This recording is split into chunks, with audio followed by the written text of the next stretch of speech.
Waktu dan tempat kami persilakan, Romo.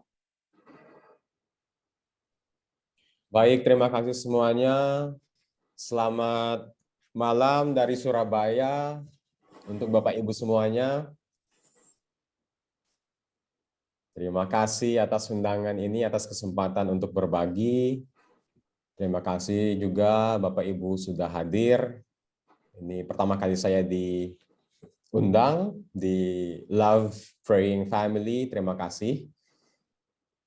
Tema yang saya usulkan adalah iman keluarga Katolik dalam masa-masa sulit. Nah, ini saya lihat memang pas dengan persekutuan kelompok ini, Love Praying Family, bagaimana kita mau melihat iman kekatolikan kita dalam keluarga kita, terutama fokusnya dalam masa-masa sulit. Yang mungkin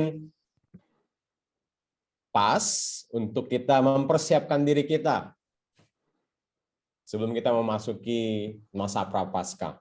Jadi bulan depan, tanggal 22, sudah masuk masa Prapaskah, Rabu Abu, jadi ya mungkin kita curi start lebih awal.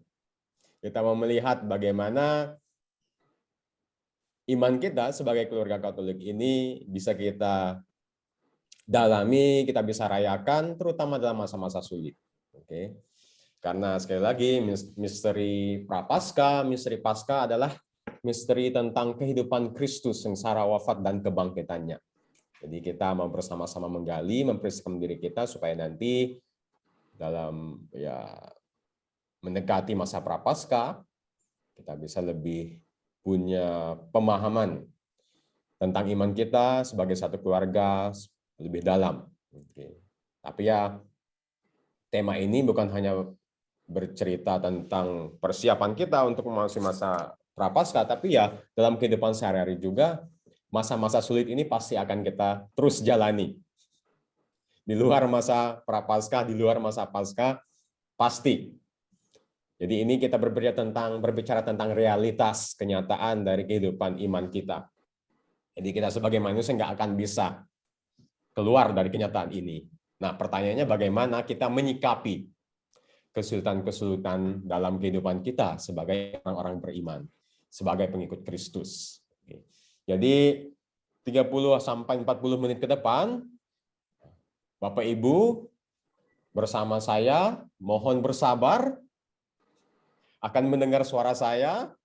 Semoga enggak terkantuk-kantuk. Kalau misalnya tiba-tiba Bapak Ibu tumbang, oke, saya enggak heran, mungkin ngantuk ya. Semoga gitu ya. Kalau pingsan terus panggil ambulan, jangan sampai, oke? Baik. Saya mau memulai dengan suatu istilah dalam bahasa Inggris. Istilah ini adalah charity begins at home. Oke. Saya ulangi, charity begins at home. Yang ini yang jago bahasa Inggris ini pasti tahu artinya apa. Charity begins at home artinya cinta kasih dimulai dari rumah. Cinta kasih dimulai dari rumah. Ya kita tahu terutama Bapak Ibu yang sudah berkeluarga belasan sampai puluhan tahun itu paham betul bagaimana rumah ini menjadi tempat bukan hanya untuk berlindung, tetapi sebagai satu keluarga Katolik, rumah atau keluarga ini adalah tempat di mana kasih itu dimunculkan, kasih itu diwartakan, kasih itu dialami, kasih itu diajari kepada anak-anak. Yang masih single, yang masih jomblo, jangan bersedih hati.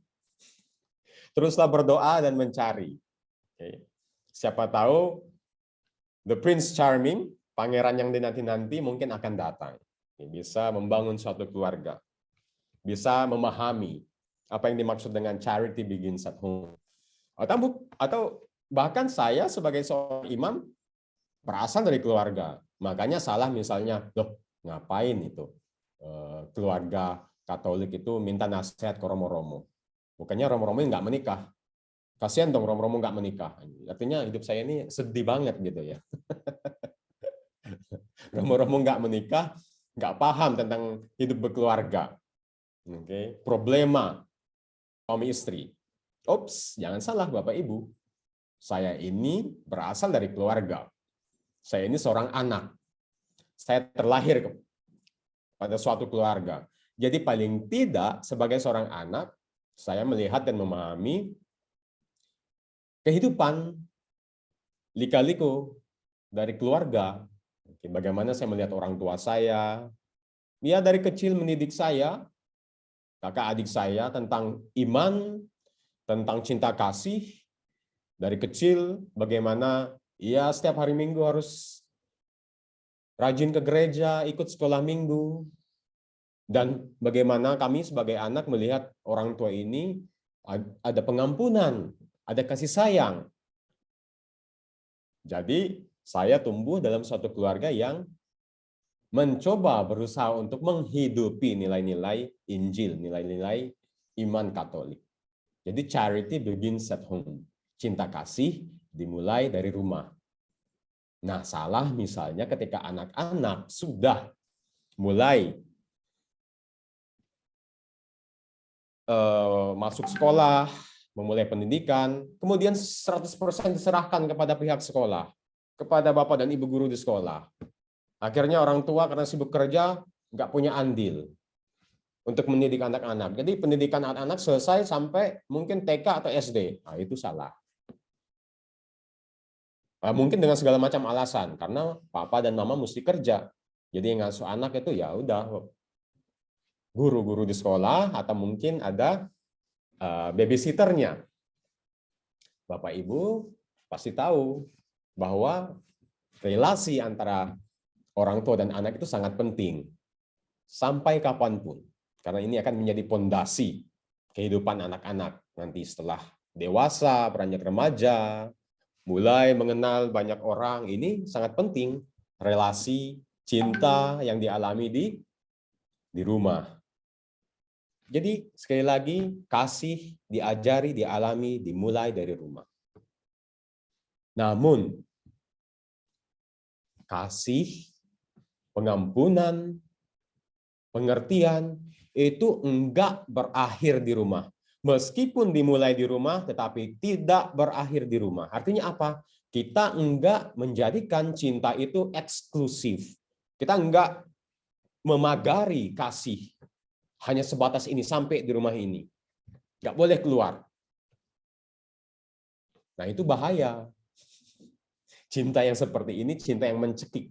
Cinta yang eksklusif seperti ini, kalau misalnya anak-anak nanti sudah gede, ini bahaya. Kita tahu, dalam sejarah umat manusia, cinta yang seperti ini disebut sebagai nepotisme. Dinasti politik. Suatu negara ini dianggap sebagai milik satu keluarga saja. Segala kekayaan di suatu negara itu dianggap sebagai harta benda milik satu keluarga saja, dinasti politik. Mengapa? Karena dilihat sebagai ini bentuk cinta. Jadi kedudukan, kekuasaan ini hanya boleh dimiliki oleh anggota keluarga saya saja. Ini yang kita sebut charity begins at home and it ends there, dan berakhir di situ. Salah. Yang benar adalah charity begins at home. Cinta kasih dimulai di rumah. Dan mesti dibagikan keluar rumah. Jadi anak-anak diajari bagaimana di rumah untuk mengasihi, bagaimana anak-anak diajari untuk memberi.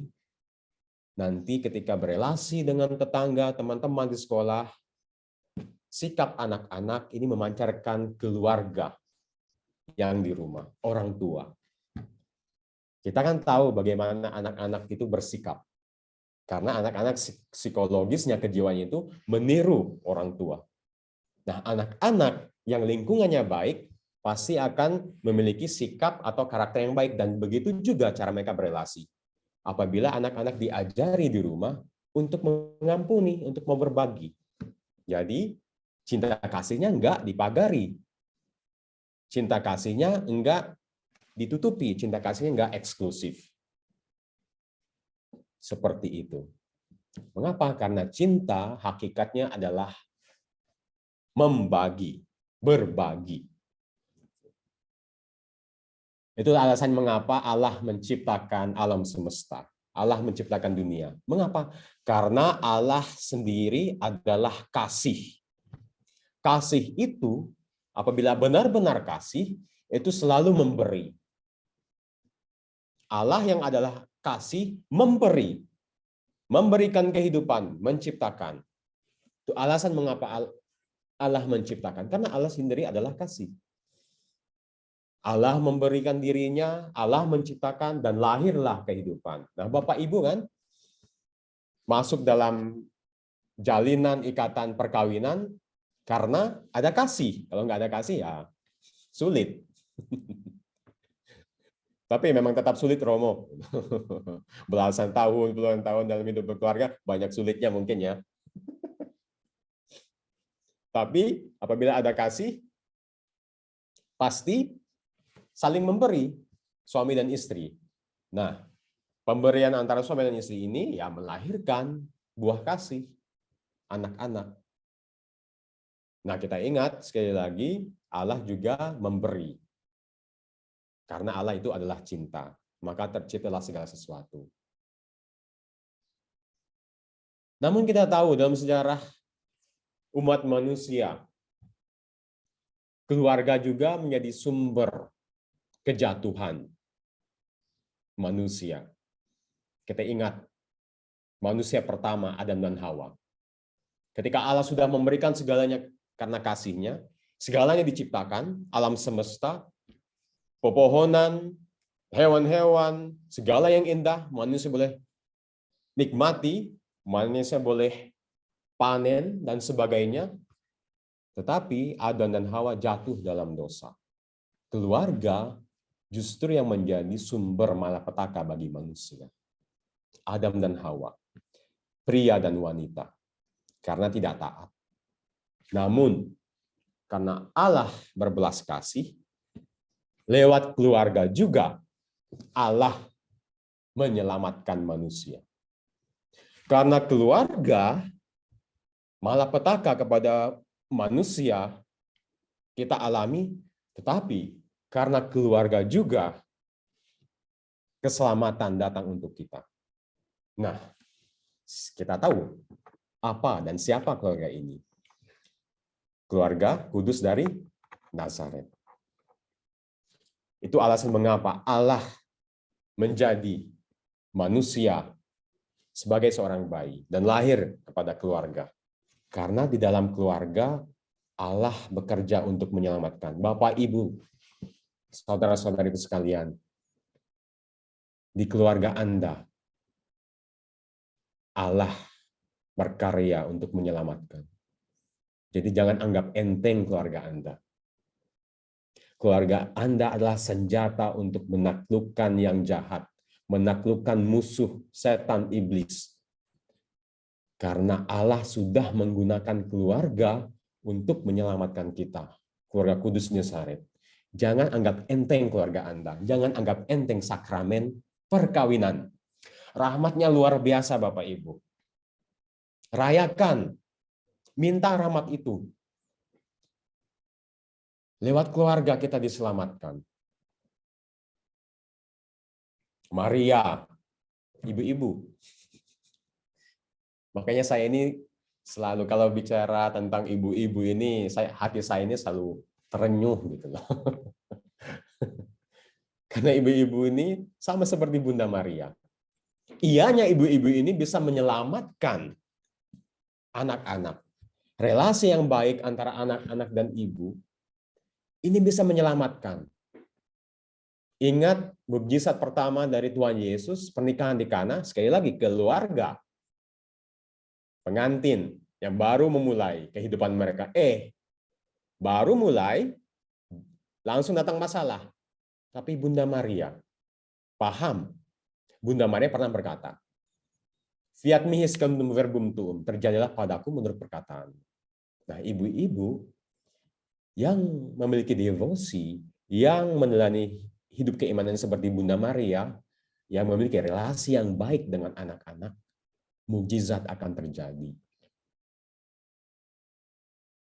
Penting relasi yang baik antara ibu-ibu dan anak-anak, kasih seorang ibu kepada anak-anak, ini akan menghasilkan mukjizat besar dalam keluarga. Bunda Maria tahu masalah dalam keluarga. Anggur, air menjadi anggur. Karena fiat, karena iyanya Bunda Maria.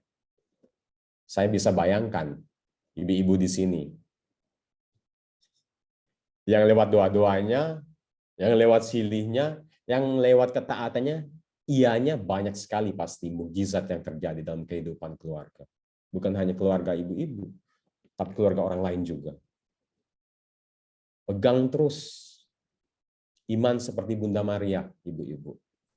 Karena kami, anak-anak, perlu doa dari ibu-ibu. Para suami perlu doa yang tekun dari ibu-ibu. Karena doa ibu-ibu menyelamatkan kami. Bapak-bapak juga. Santo Yusuf. Hobinya tidur. Suaminya ibu-ibu di sini hobinya tidur apa enggak? Santo Yusuf ini hobinya tidur. Hobinya bermimpi. Solusi itu datang, lucunya Santo Yusuf ini solusi terhadap masalah itu datang dalam mimpi. Tidur itu. Tidur yang menyelesaikan masalah. Tapi kita lihat Santo Yusuf bermimpi bersama Allah.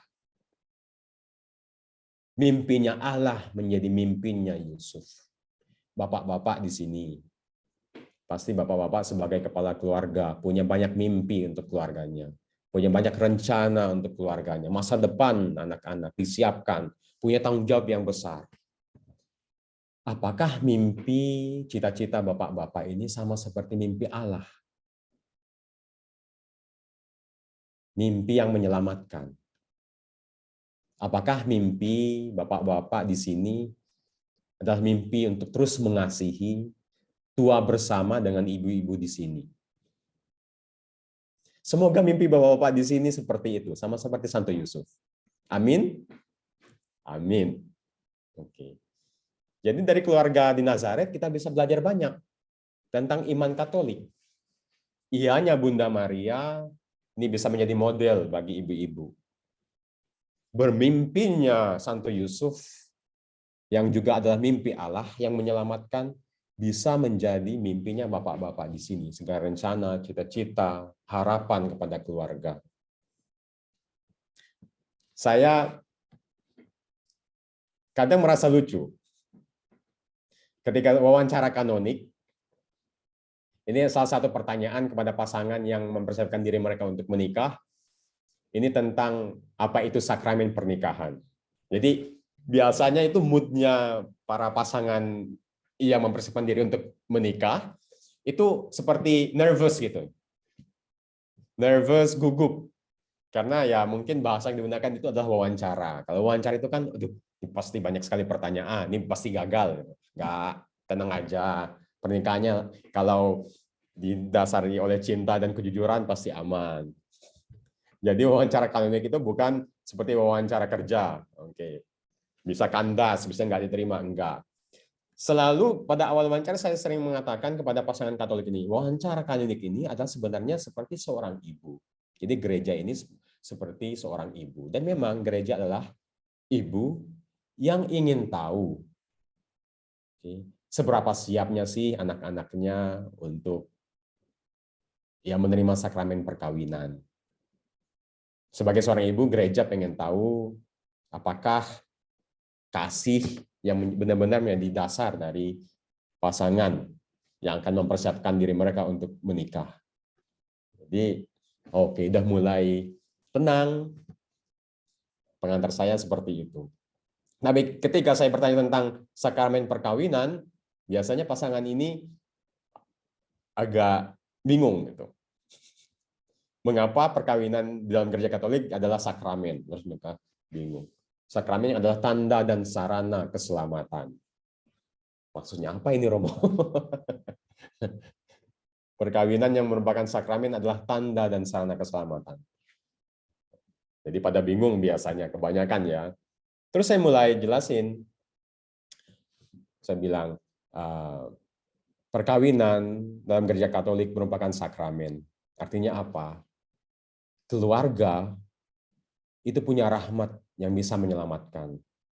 Bagaimana kasih antara suami istri, pengampunan itu bisa menyelamatkan. Dan itu tugas pertama dan utama dari kita, pengikut Kristus. Kita tahu banyak sekali panggilan, ada 3 paling tidak ya di gereja Katolik. Panggilan menikah, kemudian panggilan imamat atau hidup membiara, hidup bakti, kemudian single, ada single yang menunggu, ada single yang ya membaktikan hidup mereka seutuhnya bagi gereja.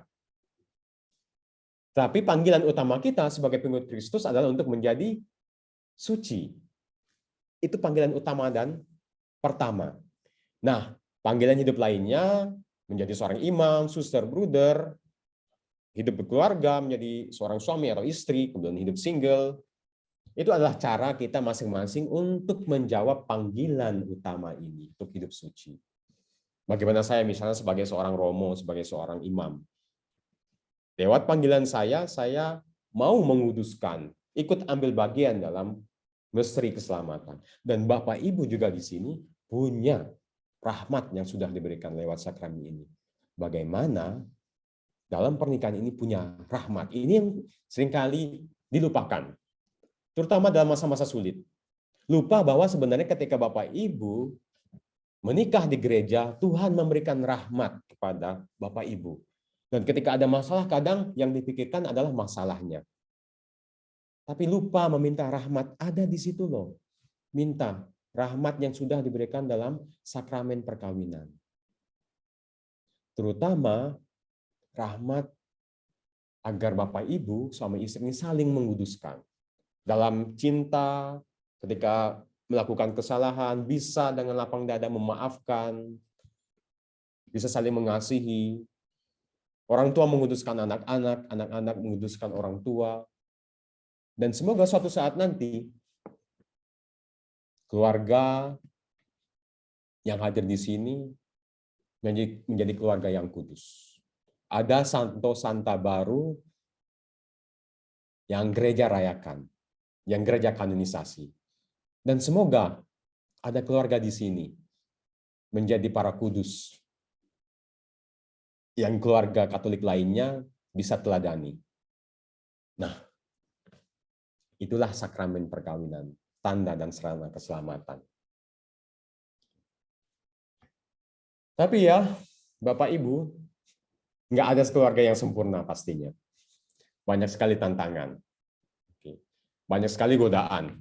Terutama misalnya ketika awal kehidupan, ya mungkin karir biasa-biasa saja, tapi kemudian setelah lama kerja, kemudian mendapat promosi, karir semakin baik, banyak sekali godaan-godaan.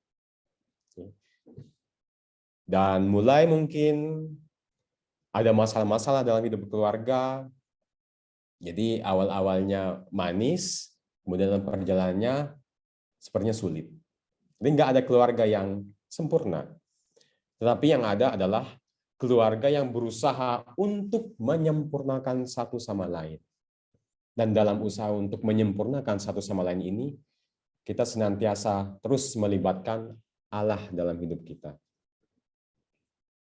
Dan Bapak Ibu, terutama saat ini banyak sekali tantangan dalam hidup berkeluarga. Ya seperti biasa, mungkin keuangan, mungkin kesibukan, akhirnya agak renggang. Tapi lebih daripada itu, yang saat ini yang sedang dihadapi keluarga Katolik adalah banyak sekali ajaran-ajaran atau suara-suara di luar yang mengajarkan ideologi-ideologi yang bertentangan dengan iman Katolik.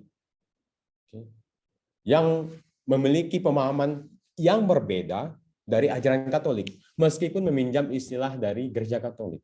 Misalnya cinta. Oh, banyak sekali ideologi-ideologi di luar ini yang mengajarkan cinta itu universal dan tidak mengenal gender. Ini bahaya. Cinta itu tidak mengenal gender. Cinta itu hanya dipahami sebagai relasi antara dua orang. Nah, hilanglah konteks Oh, dua orang ini siapa? Laki-laki dan perempuan. Enggak, sekarang enggak memandang. Yang penting dua orang saling mengasihi, itu sudah cinta. Ideologi-ideologi. Pemahaman tentang tubuh juga. Bagaimana dalam gereja Katolik, tubuh ini punya makna yang penting. Allah menjadi manusia mengambil raga kita untuk menyelamatkan. Tapi sekarang ideologi-ideologi, paham-paham di luar ini mengajarkan bahwa tubuh ini ya milik saya bisa melakukan apapun yang saya inginkan untuk tubuh saya ini. Dan ini diajarkan paham-paham seperti ini, anak-anak kita, terutama kaum remaja, mendapat informasi yang seperti ini, yang nggak sesuai dengan ajaran gereja Katolik, nilai-nilai Injil.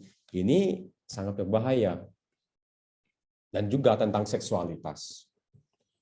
Seksualitas dilihat sebagai suatu objek yang bisa dimodifikasi, yang bisa dieksploitasi.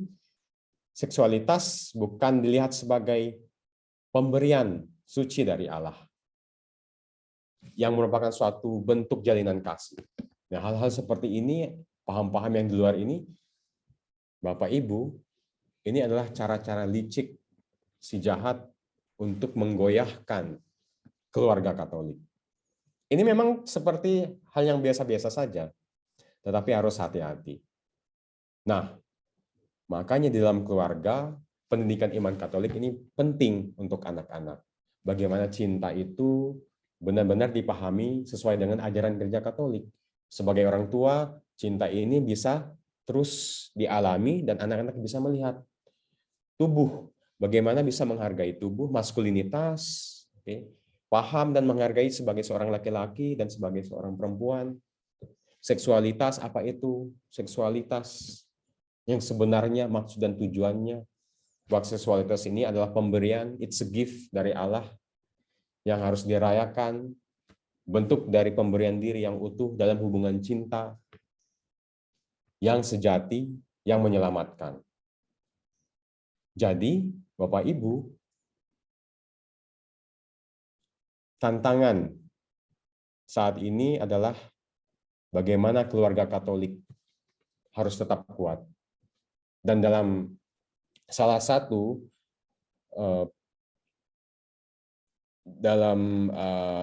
yang kita tahu di penampakan Bunda Maria di Fatima, salah satu rahasia yang disampaikan oleh Bunda Maria adalah si jahat, iblis, ini akan berusaha. Ini perlawanan terakhir dari iblis si jahat. Berusaha untuk menjatuhkan keluarga Katolik. Memporak-porandakan keluarga. Ini adalah pertarungan terakhir dari si jahat. Ini serius. Lewat ideologi, paham-paham yang bertentangan dengan ajaran gereja Katolik, dengan ajaran Injil. Jadi keluarga kita harus tetap dikuatkan. Fondasi keimanan harus tetap dikuatkan. Banyak sekali ya masalah dalam kehidupan keluarga. Nanti pada hari Sabtu Bapak Ibu akan mendengar bacaan Injil tentang murid-murid Yesus yang ikut berlayar dan kemudian ketika mereka di tengah perjalanan perahunya mulai digoyang-goyang, dihempas oleh badai. Dan di situ uniknya Tuhan Yesus sedang tidur. Jadi para murid ini khawatir. Loh kok ketika badai datang, perahu digoyang-goyang, Tuhan Yesus kok malah tidur? Bukannya membantu. Dan terkadang begitu dalam kehidupan kita, dalam kehidupan keluarga. Badai datang, musibah, bahtera keluarga kita seperti digoyang-goyang kiri dan kanan. Dan seringkali kita merasa bahwa Tuhan itu tidur, nggak ada. Kita sering merasa bahwa Tuhan itu hilang dan tak tampak. Tidak melakukan sesuatu, nggak ada mukjizat dalam kehidupan kita. Jika dalam keluarga masalah datang bertubi-tubi, seperti dihempas badai kiri dan kanan, nggak ada hentinya. Tapi tidurnya Tuhan, Bapak Ibu, bahkan dalam pengalaman perjalanan iman di keluarga kita, ketika masalah sedang terjadi, Bapak Ibu, jangan takut. Karena Tuhan sedang menguji kita. Tuhan sedang menguji Bapak Ibu, seberapa dewasanya, seberapa matangnya iman kita semua, kepercayaan kita, seberapa besar kita mengandalkan Tuhan dalam hidup kita.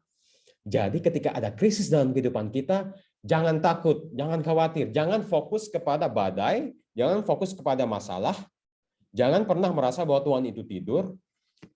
Yang kita lihat adalah problema kita, yang kita lihat adalah masalah kita, yang kita lihat adalah badai, kita fokus kepada badai. Kemudian kita menyangka bahwa yang paling berkuasa dalam hidup kita, yang nggak bisa dihentikan dalam hidup kita, yang paling besar dalam kehidupan kita adalah badai, masalah. Kita lupa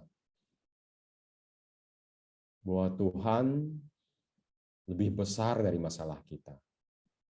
Tuhan lebih besar daripada ketakutan kita. Tuhan lebih besar dari segala keraguan kita. Tuhan nggak tidur. Tuhan cuma sedang memberikan kita peluang untuk belajar, mematangkan iman kita. Ketika masalah krisis terjadi dalam kehidupan kita, Tuhan memberikan kita kesempatan untuk belajar. Apakah kita melihat ke badai, melihat ke ombak, merasa ragu, dihempas kiri dan kanan, atau kita melihat kepada Tuhan? Dan apa yang akan Tuhan lakukan? Tuhan akan menghardik badai tersebut. Diam, tenanglah. Jadi perkataan ini bukan hanya untuk ke badai, tapi juga untuk kita. Kamu, diam, tenanglah. Kita sering khawatir. Ya, Tuhan mau mengatakan kepada kita, diam, tenang, bawa dalam doa. Aku enggak tidur. Aku ada di sini. Buka mata imanmu. Aku bersama kamu dalam segala masalahmu. Aku ada di sini, jangan takut. Diam, tenanglah. Aku bisa menyelesaikan masalah-masalah dalam hidupmu. Sejauh kamu mau mengandalkan aku. Jadi Bapak Ibu, saudara-saudara sekalian dalam keluarga kita, sekali lagi ketika ada krisis yang menerpa relasi kita, pekerjaan kita, keluarga kita, jangan takut.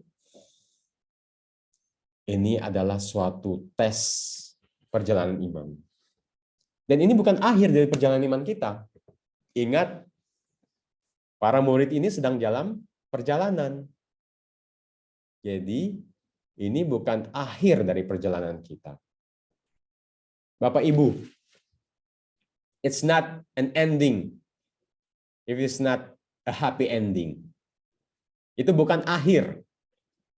Apabila itu bukan akhir yang membahagiakan. Jadi segala musibah, segala masalah dalam hidup kita ini bukan akhir dari perjalanan kehidupan kita. Segala sesuatu akan berakhir apabila itu adalah suatu akhir yang membahagiakan. It is not an ending if it is not a happy ending. Dan dalam Yesus selalu ada happy ending. Jadi apabila kita belum bahagia, that's not the end yet, itu bukan akhir. Itu belum dari akhir, itu adalah bagian dari ujian. Okay. Makanya dalam masa-masa sulit kehidupan kita, bagaimana kita melihat problema, kerisauan kita, masalah kita, badai dalam kehidupan kita ini sebagai salib. Saya nggak tahu ya, Bapak Ibu mau menjadi seorang Katolik, pengikut Kristus ini, apakah untuk senang-senang, atau mungkin dijanjikan bahwa kalau mengikut Tuhan Yesus, semuanya oke-oke saja, everything is fine. Karena jangan sampai kita lupa, bahkan Tuhan Yesus sendiri pun mengatakan, kalau kamu mau mengikuti aku, syaratnya apa? Pikulah salibmu. Jadi sebagai seorang pengikut Kristus, kita masing-masing diberikan salib. Ya beda-beda cara kita menjalani salib ini, cara kita memikul salib ini. Mungkin beratnya pun berbeda. Dan dalam keluarga juga, ya mungkin salib setiap keluarga itu beda-beda. Tetapi paling tidak ada salib pastinya. Nah, pertanyaannya bagaimana cara kita memikul salib kita masing-masing? Sebagai seorang istri, sebagai seorang suami, sebagai anak-anak, atau satu keluarga, bagaimana Anda memikul salib dalam kehidupan Anda, dalam satu keluarga? Apakah kita berlaku curang? Karena salibnya terlalu berat, kemudian dipotong, supaya nggak berat. Jadinya apa? Salibnya jadi pendek. Makin berat, banyak sekali masalah Tuhan, dipotong lagi salibnya. Tahu-tahunya di ujung jalan kita mesti nyebrang. Tapi ternyata salib kita udah pendek, udah dipotong. Ambil jalan lintas, jalan pintas. Nah, jangan memotong salibmu. Jangan memotong salib kita. Karena apapun penderitaan, apapun masalah dalam hidup kita, sebagai pengikut Kristus, ini adalah kesempatan untuk memurnikan kita. Salib yang kita pikul adalah jalan keselamatan. Sejauh kita memikul salib kita, dalam keluarga kita, segala masalah kita, seberapa berat pun masalah dalam keluarga kita, seberapa berat pun salib yang kita pikul dalam keluarga kita, sejauh kita memikul salib kita bersama Tuhan Yesus, maka jalan yang kita tempuh adalah jalan menuju keselamatan. Meskipun kita harus jatuh 3 kali, 4 kali, 5 kali, meskipun kita akan mengalami banyak sekali kesulitan, kita akan dicambuk, kita akan dianiaya, kita akan ditinggalkan, kita akan diludahi, kita akan dicemooh, sama seperti Tuhan Yesus. Tapi sejauh kita berjalan bersama Tuhan Yesus dan mengandalkan Tuhan Yesus dalam perjalanan iman kita, memikul salib kita, tujuannya jelas. Di atas Gunung Kalvari itu akan menjadi gunung keselamatan kita. Jadi jangan curang, jangan memotong salibmu. Jangan mengambil jalan pintas. Pikulah salib bersama dalam satu keluarga, jalani, minta bantuan Tuhan. Dan selama Tuhan Yesus berjalan bersama kita, memikul salib kita, pasti tujuannya adalah keselamatan. Ya mungkin Bapak Ibu di sini awal hidup pernikahannya serasa indah. Ya mungkin kan dulunya ya, ketika awal menikah, belum punya anak, mungkin ya tertarik dengan pasangan hidupnya ya karena imut gitu loh, imut-imut gitu kan, cantik, cakep seperti itu. Tapi kan kita kan tahu kan, terutama Bapak Ibu di sini yang sudah lama dalam kehidupan pernikahan, yang imut-imutnya sekarang itu setelah bertahun-tahun berganti menjadi amit-amit. Dulunya imut-imut, sekarang jadi amit-amit. Dulunya awal-awal pacaran, awal-awal nikah, sebulan 2 bulan itu masih pakai parfum. Setelah belasan puluhan tahun sekarang nggak lagi wangi baunya suaminya atau istrinya. Sebelumnya baunya parfum wangi, Givenchy misalnya, mereknya seperti itu. Sekarang pakainya minyak angin gitu. Dulu kalau dipeluk itu waduh adem. Sekarang kalau tidur pelukan nggak bisa. Ntar keseleo. Jangan terlalu erat pelukannya. Oke. Dulu mungkin ya pas awal-awal pacaran, awal hidup berkeluarga, ketika ciuman, manis seperti madu. Sekarang setelah belasan puluhan tahun, nggak lagi manis seperti madu. Kecut sudah rasanya. Tapi apabila ada cinta di situ, hal-hal seperti ini selalu dirayakan. Kesulitan dalam pernikahan, jatuh bangun dalam pernikahan, sejauh ada pengampunan, ada kasih, itulah yang menyelamatkan. Itulah jalan kekudusan. Sejauh kita nggak mengambil jalan pintas, sejauh kita mau bersabar, Bapak Ibu dalam keluarga mau bersabar memikul salib, bersama dengan Tuhan Yesus, Anda akan menang. Itu janji Tuhan Yesus. Bapak Ibu berkata mungkin ya, ketika mungkin bertanya-tanya, terutama ketika masalah hidup itu begitu dalam jatuhnya, mungkin dalam perjalanan iman kita bertanya seberapa besar sih kasih Tuhan kepada kita? Mau tahu jawabannya Tuhan? Sebesar ini. Kalau Bapak Ibu masuk gereja, ada salib, ini yang Bapak Ibu akan lihat. Jadi Tuhan mau mengatakan, anakku, jangan kamu pernah ragukan kasihku kepadamu. Kasihku kepadamu sebesar ini. Di atas kayu salib ini aku mencurahkan hidupku, darahku untuk kamu. Kamu begitu aku cintai, jangan pernah kamu ragukan. Sebesar ini kasihku. Buktinya, aku mencurahkan darahku yang suci ini, aku memberikan hidupku kepadamu, karena kamu berharga di mataku.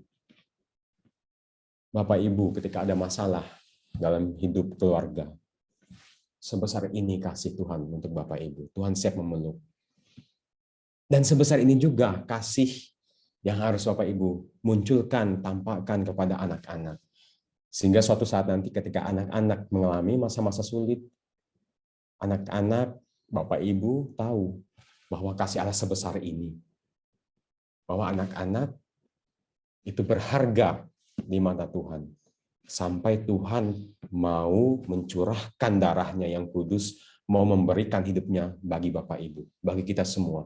Sebesar ini kasih Tuhan kepada kita. Jangan diragukan. Mungkin sebelum menutup sharing saya mau cerita. Ini cerita tentang seorang anak. Seorang anak yang berasal dari keluarga yang begitu sederhana. Tapi keluarga ini keluarga Katolik. Jadi tiap hari Minggu, orang tua dari anak ini selalu mengajak dia dan kakak adiknya untuk ke gereja. Tapi sebenarnya bukan gereja couple kecil. Jadi jarang dikunjungi romo, imam. Jadi terus dibawa, diajari tentang kasih Allah. Dan biasanya kalau ada doa lingkungan, orang tua dari anak-anak ini juga mengajak untuk doa rosario. Ketika bulan Oktober, diajak untuk doa rosario, diajari. Ibu dari anak ini punya devosi yang dalam kepada Bunda Maria. Nah, anak ini ya punya hobi main bola, sepak bola, dan juga ketika tumbuh besar, karena sering dibawa ke gereja, melihat bagaimana keluarga, orang tuanya itu adalah orang tua yang begitu religius, yang punya devosi yang kuat kepada Bunda Maria, mengajarkan mereka untuk mencintai gereja, itu tumbuh keinginan untuk menjadi seorang pastor, seorang imam. Tapi sayangnya, anak ini ketika masuk SMP, jatuh sakit. Jatuh sakit. Anak ini sakitnya sakit tipes. Nah, karena sakitnya ini luar biasa dan keadaan fisik anak ini nggak baik, kalau suhu tubuhnya mulai panas, anak ini akan pingsan. Dan setelah pingsan bangun teriak-teriak seperti orang gila, berhalusinasi. Pingsan, suhu tubuh panas, teriak-teriak. Dan itu ya berjalan 2-3 tahun lamanya. Sampai pada titik ketika anak ini putus asa. Karena tubuhnya nggak mampu menahan sakitnya lagi. Kemudian anak ini berkata kepada ibunya, "Ibu, aku udah menyerah. Aku nggak mau hidup lagi. Capek, Ibu. Tubuhku yang kecil ini nggak mampu menahan sakit ini.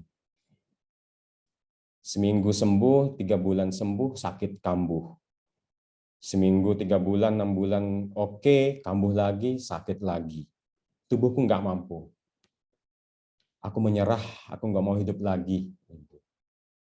Kemudian ibu dari anak ini berkata, "Nak, kamu kan tahu, ketika kamu masih kecil dulu, Bapak dan Ibu bawa kamu ke kapel untuk ikut sekolah minggu. Kamu tahu kan cerita ketika Tuhan Yesus menyembuhkan orang-orang yang sakit?"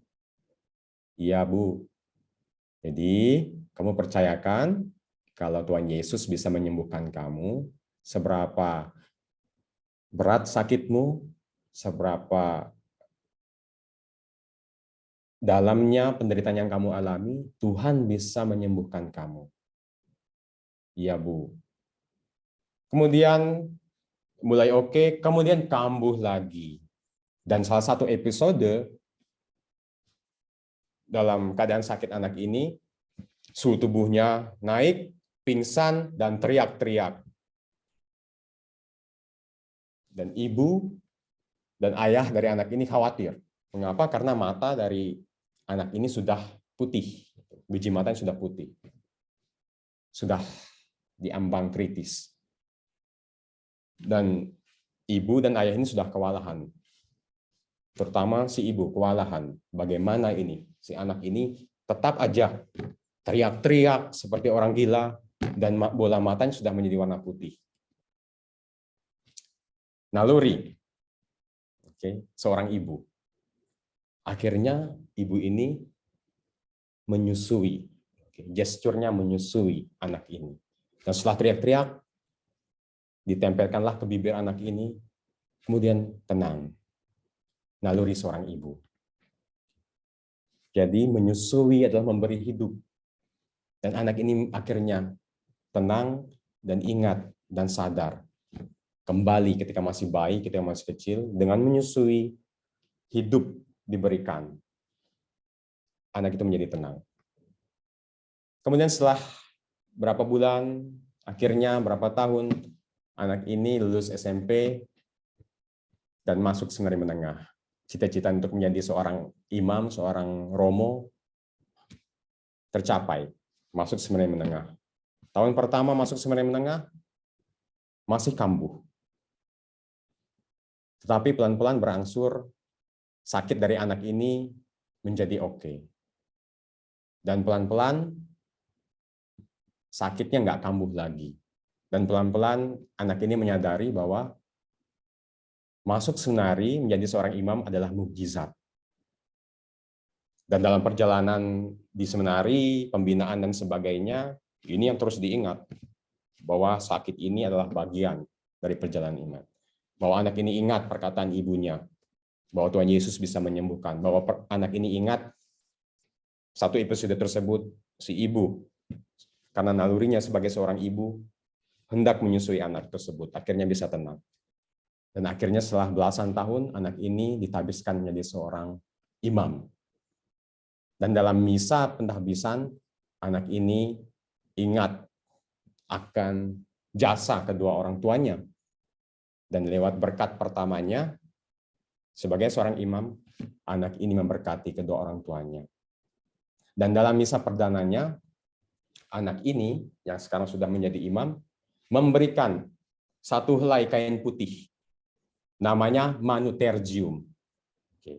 Manutergium ini adalah kain putih yang dililitkan di tangan seorang imam ketika ditabiskan, ketika tangannya sudah diurapi oleh uskup, pengurapan. Kemudian dililiti dengan kain putih ini, manutergium. Dan dalam misa perdananya,